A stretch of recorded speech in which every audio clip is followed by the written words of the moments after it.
Sepekan menjelang pelantikan dari Presiden terpilih Prabowo Subianto, tentu yang menjadi sorotan adalah program dari makan bergizi gratis. Nah, saya mau nyorotin soal anggarannya nih. Sudah bersama saya ada Mbak Elisa Mardian selaku peneliti dari KOR Indonesia.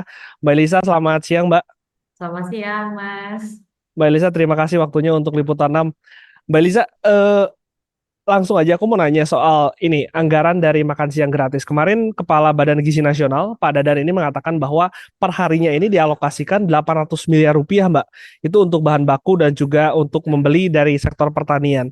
Sebetulnya angka-angka ini realistis nggak sih, Mbak, dengan kondisi keuangan negara saat ini dan juga mungkin kondisi ekonomi sekarang?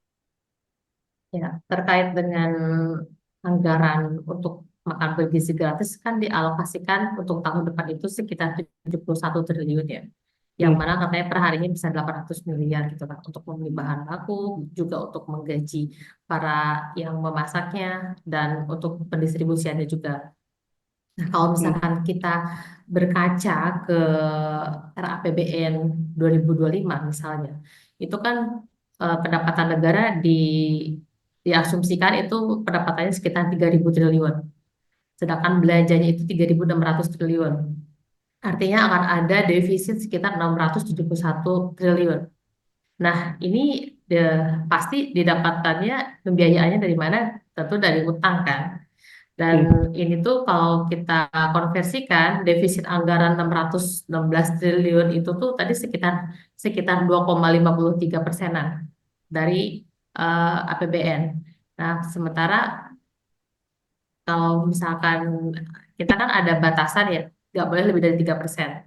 hmm, Nah, untuk tahun awal sebuah pemerintahan ini defisitnya relatif cukup besar. Dan kalau kita lihat, pemerintah ini menawarkan yield obligasi atau SBN 10 tahun, tenor 10 hmm, tahun, itu sekitar 7%. Itu naik dibandingkan dengan yang tahun 2024. Ini 2024 ini sekitar 6 persenan lah. Kalau per September ini sekitar 6,67%. Artinya pemerintah ini menawarkan bunga yang relatif tinggi agar terkesan atraktif gitu bagi para investor. hmm, Nah, jadi kita bisa dilihat bahwa ke depan dengan kondisi geopolitik yang eh, masih tereskalasi dan juga adanya pelemahan demand gitu kan di China juga di US, ini kan berdampak kepada pendapatan negara. Nah, kalau misalnya pemerintah ini tidak maksimal dalam mendapatkan atau meningkatkan pendapatannya, ini kan jadinya terbebani ke utang pemerintah. Yang mana ini SBN ini porsinya sekitar hampir 82% dari total pembiayaan tadi. Nah, kalau kita lihat, ini kan SBN ini tadi loadnya sekitar 7%. Artinya pembiayaan fiskal kita ini semakin mahal. Nah, makanya pemerintah ini eh, ke depan belanjanya ini benar-benar harus efektif, efisien, dan menciptakan multiplier effect yang seluas-luasnya kepada masyarakat. hmm. Jangan sampai uang sebesar itu hanya dinikmati oleh segelintir elit, bukan Hmm. masyarakat. Multiplier effect apa, Mbak Elisa, yang mungkin diharapkan dari Mbak Elisa sendiri? Sederhananya seperti ini. Ini kan makan siang bergizi akan beberapa dilakukan di berbagai macam daerah. Nah, harapannya adalah dapur-dapur yang memasak atau memproduksi makan siang untuk anak-anak ini dikelola oleh para ibu-ibu rumah tangga sekitar sana atau bahkan orang tua muridnya atau ibu PKK. Nah, yang mana ini bahan bakunya adalah disuplai sebagian besar itu dari petani lokal, lokal Hmm, sekitar. Jadi nanti mereka bisa merencanakan perencanaan produksi dan juga meal plan. Jadi di sini nanti akan ada apa dari sisi kepastian harga dan juga pasar bagi para petani, para nelayan atau para peternak lokal di sekitar sana. Nah, kalau misalkan hmm, ada kepastian harga ini kan jadinya petani yang biasanya mereka kebingungan menjual ke bandar atau ke pasar, ini mereka langsung menjualnya ke dapur umum hmm, atau ke UMKM yang ditunjuk jadi vendor untuk MBG ini. Nah, ini kan artinya petani ini bisa meningkatkan nilai tambahnya. Karena Hmm. biasanya mereka kalau mau jual ke bandar ini kan ditekan harganya kan. Nah, kalau Hmm. mereka langsung menjual ke dapur umum atau ke UMKM vendor, ini kan petani harganya nggak akan ditekan. Mereka akan mendapatkan harga yang berkeadilan. Nah, jadi uang sebesar itu ini akan masuk ke para petani kita dan mereka bisa membelanjakan uang tersebut, Arti membelanjakan ke barang-barang yang sifatnya bisa pangan dan juga bisa non pangan gitu. Ini kan akan hmm, menggerakkan konsumsi di daerah setempat, menggerakkan roda perekonomian. artinya memang dari hulunya para para produser tadi sehingga program ini juga dapat dinikmati juga di hilirnya menjadi target sasaran ya seperti anak-anak dan juga ibu hamil dan lain-lain ya Mbak. Tapi Betul sekali. secara implementasinya apakah sulit, mudah atau seperti apa kalau yang Mbak Eliza bayangkan? Ya, karena kondisi tata kelola pangan kita yang masih karut-marut dan juga pemerintah ini infrastruktur seperti penyimpanan atau gudang di berbagai macam di daerah di sentra-sentra produksi ini masih kurang memadai. Nah, makanya ini secara paralel perlu disiapkan juga. Jadi sebagian besar ini pemerintah mendesain agar MBG ini itu menciptakan backward linkage yang kuat, yaitu melalui dengan penciptaan lokal supply chain yang melibatkan tadi para petani, nelayan, peternak lokal, dan juga UMKM dan ibu PKK. Nah, tapi juga pasti ini kan nggak bisa sepenuhnya dari para petani kan, pasti ada Hmm, sebagian besar dari pasar atau dia dari pedagang-pedagang pasar. Nah, ini kan secara paralel ini akan di tata kelolanya diperbaiki dan pada akhirnya ini bisa menggerakkan perekonomian sekitar dan berdampak kepada perekonomian nasional juga.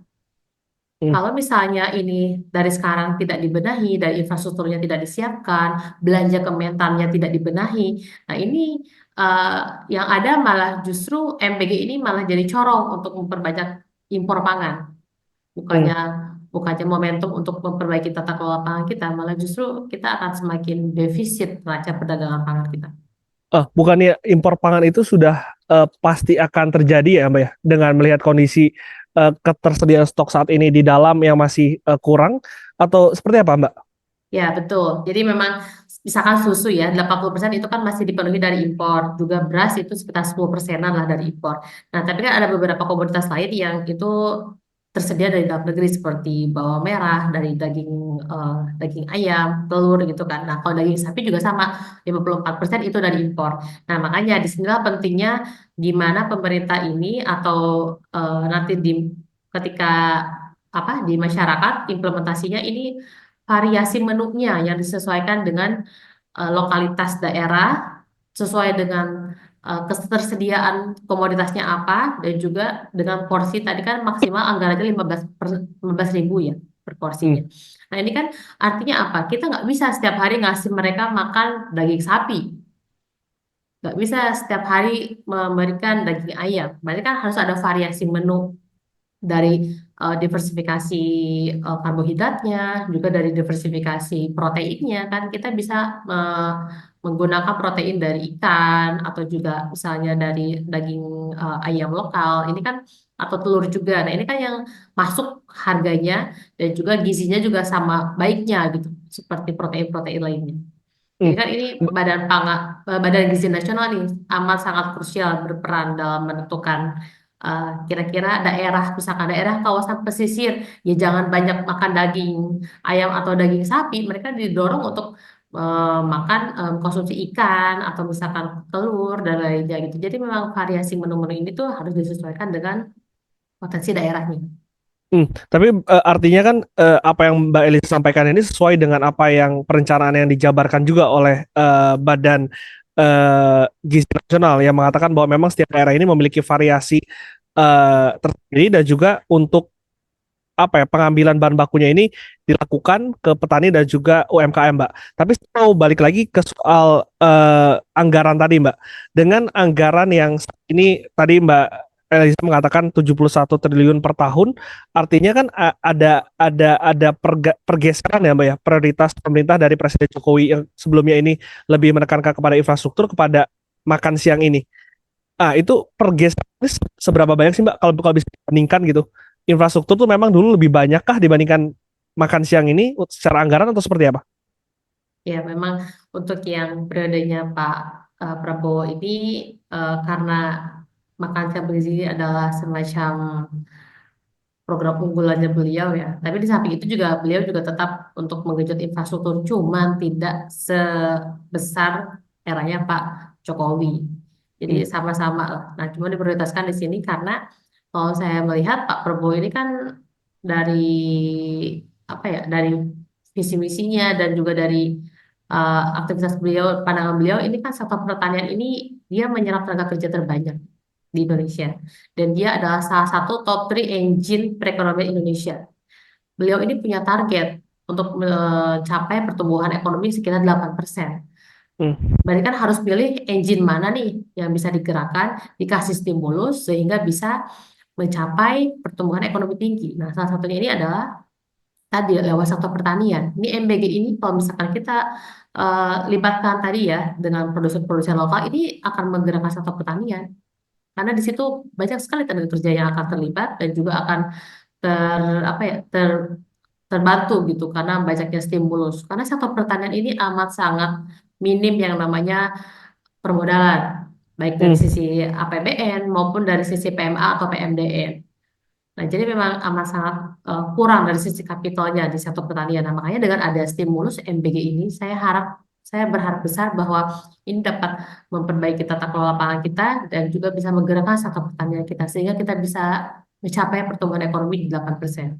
Hmm. Nah, namun Sebetulnya kan uh, target gimana? target ekonomi 8% kan Mbak sebetulnya juga ditargetkan Presiden Jokowi pada awal-awal pemerintahannya. Tapi pada akhirnya 10 tahun ini kan pertumbuhan kita hanya mentok di angka 5%-an dengan kalau nggak salah tuh yang menjadi unggulannya adalah konsumsi ya Mbak ya di, Ya. di, di sektor konsumen gitu. Nah, gimana caranya agar target 8% itu realistis dan juga bisa cara konkret dicapai gitu loh Mbak Eliza. Nah, nah, kalau misalnya zamannya Pak Jokowi ini beliau ini kan lebih banyak eh, stimulusnya ini untuk sektor hilirisasi pertambangan. Yang mana Hmm. sektor pertambangan ini secara tenaga kerja ini kan menyerap tenaga kerjanya kecil, relatif kecil dibandingkan dengan sektor pertanian, manufaktur atau lain-lainnya kan. Karena manufakturnya pun itu adalah padat modal, bukan padat karya. Jadi insentif sebesar itu, stimulus sebesar itu diberikan kepada sektor pertambangan ini multiplier effect ini tidak luas kepada masyarakat karena hanya kalangan tertentu yang bisa bekerja di sektor tersebut, biasanya yang skill-skill tertentu. Nah, kalau pertanian ini kan banyak tenaga kerjanya kan, bahkan menyerap tenaga kerja se-Indonesia gitu, terbanyak di Indonesia. Hmm. Nah, jadi dengan memilih engine yang tepat, yang menyerap tenaga kerja banyak, kontributor terhadap PDB-nya juga besar. Nah, ini akan bisa menggerakkan perekonomian sehingga bisa mencapai 8%. Nah, tapi sebetulnya ini nggak bisa satu doang, nggak bisa sektor pertanian aja, tapi juga harus didukung dengan sektor manufakturnya. Nah, disinilah pentingnya hilirisasi sektor pertanian, sektor perikanan, dan juga sektor-sektor berbasis SDA lainnya. Karena kalau misalkan kita tidak membangun dari skala hilirisasinya, tidak dibangun industri dari hulu sampai ke hilirnya dan intermediate juga. Nah, kita akan sulit untuk mencapai target pertumbuhan ekonomi 8%. Hmm, oke. Mbak tadi penegasan berarti kalau dari sumber dana sendiri akan masih mengandalkan utang dari SBN itu ya dengan bunga 7% tadi. Atau ada sumber-sumber dana lain yang mungkin bisa dieksplor oleh pemerintah? Ya, eh, sebetulnya untuk MBG ini kan kalau misalnya kita melihat kapasitas fiskal kita, kan kita target pertumbuhan ekonomi 8%. Tapi Hmm. kapasitas fiskal kita ini hanya bisa mampu untuk mendorong pertumbuhan ekonomi itu hanya 4%. Berarti kan 4%-nya ini harus dari private sector. Nah, makanya ini disinilah pentingnya kita melibatkan private sector. Ini misalkan dengan cara memanfaatkan CSR, dana-dana CSR yang bisa di apa di combine dengan fiskal gitu kan untuk bisa menjalankan program MBG ini. Jadi kalau sebisa mungkin ya ini tidak bersumber dari fiskal aja, tapi juga ada pendanaan dari private sector yang ini bisa semakin apa ya tidak memperberat kapasitas fiskal kita gitu karena ke depan kan program-programnya ini amat sangat luar biasa ya dan bahkan ada beberapa kementerian itu yang naik anggarannya gitu kan. Nah Hmm. ini kan pemerintah ini harus apa ya, mengkaji-taji lah bagaimana caranya agar belanjanya tetap jalan tanpa juga itu harus mengurangi target capaian indikatornya, tapi juga tidak membebani dari sisi fiskal. Karena kalau kita lihat eh, dari sisi tren pendapatan ini ke depan ini, kalau misalkan dengan kondisi apa, harga komoditas yang misalkan masih belum rebound gitu kan, belum tinggi, itu juga berakhirnya juga komoditi boom, terus juga dari segi PPN, PPH, pajak badan ini kan kemarin relatif turun ya karena ada pelemahan daya beli. Nah ini kan kalau misalkan pemerintah terus-terusan apa ya, melakukan belanja tanpa memperhitungkan dari sisi pendapatannya, ini kan akan semakin memperbesar defisit. Hmm. Nah, contohnya misalkan seperti apa eh, yang realisasi belanja nih, realisasi belanja tahun 2000 sampai Agustus 2024 dibandingkan 2023 ini mengalami peningkatan. Padahal dari sisi pendapatannya antara Januari sampai Agustus 2024 dibandingkan dengan Januari sampai Agustus 2023 ini turun pendapatannya. Tapi dari sisi belanja kita naik. Nah, artinya kan pemerintah seharusnya jika ada apa, penurunan dari sisi pendapatan, seharusnya mereka ini melakukan efisiensi dan juga eh, melakukan realokasi anggaran, Hmm. refocusing. Mana Hmm. sektor-sektor yang sekiranya ini bisa menggerakkan perekonomian, multiplier efeknya luas, dan ini tetap bisa tercapai Hmm. target-targetnya, Hmm. indikator-indikatornya. Oke, Mbak Lisa, ini pertanyaan terakhir saya, Mbak, terkait dengan IKN. IKN ini juga kan memakan anggaran yang cukup besar dan juga menjadi apa ya, salah satu beban dari APBN kita.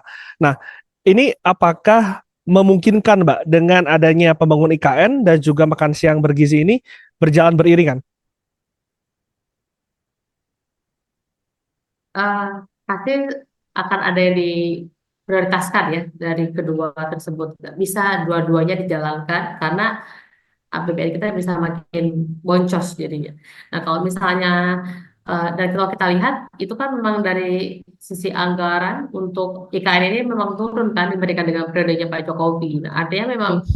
pemerintah ke depan ini akan memprioritaskan untuk program makan bergizi gratis dulu dibandingkan dengan IKN. Karena IKN ini dipandang adalah program jangka panjang, yang mana ini membutuhkan lebih dari 10 tahun. Nggak bisa digejot tergesa-gesa beres sekitar 5 tahun. Itu nggak bisa, karena memang itu jangka panjang. Karena membangun istana itu kan bukan sekedar membangun bangunannya aja kan, tapi juga sistemnya, bagaimana kehidupan di sana, segala macam. Dan banyak sekali infrastruktur pendukung untuk bisa menunjang penduduk di sekitar di IKN. Hmm. Tidak semudah itu untuk memindahkan ke ibu kota. Dan kalau kita lihat ya eh, prioritasnya pemerintah ini memang lebih ke program-program seperti MBG, terus juga eh, yang pembagian rumah dan yang Giant Seawall itu ya. Hmm. Oke, Mbak, terakhir soal makan siang, makan bergizi gratis ini, Mbak. Dengan tadi Mbak mengatakan bahwa ini akan menjadi satu fokus yang tentunya akan memakan banyak biaya dari APBN kita, Mbak. Apakah hal ini worth it untuk dilakukan oleh pemerintah ke depannya? Nah, mengingat kondisi kondisi masyarakat Indonesia saat ini kan kita mengalami pelemahan daya beli ya, inflasi 5 bulan berturut-turut, PMI Hmm. anjlok, terus juga upah yang tergerus oleh inflasinya. Nah, ini salah satu caranya adalah dengan memberikan stimulus besar-besarnya kepada masyarakat agar mereka tuh bisa spending. Karena 54% perekonomian kita itu didorong oleh konsumsi rumah tangga.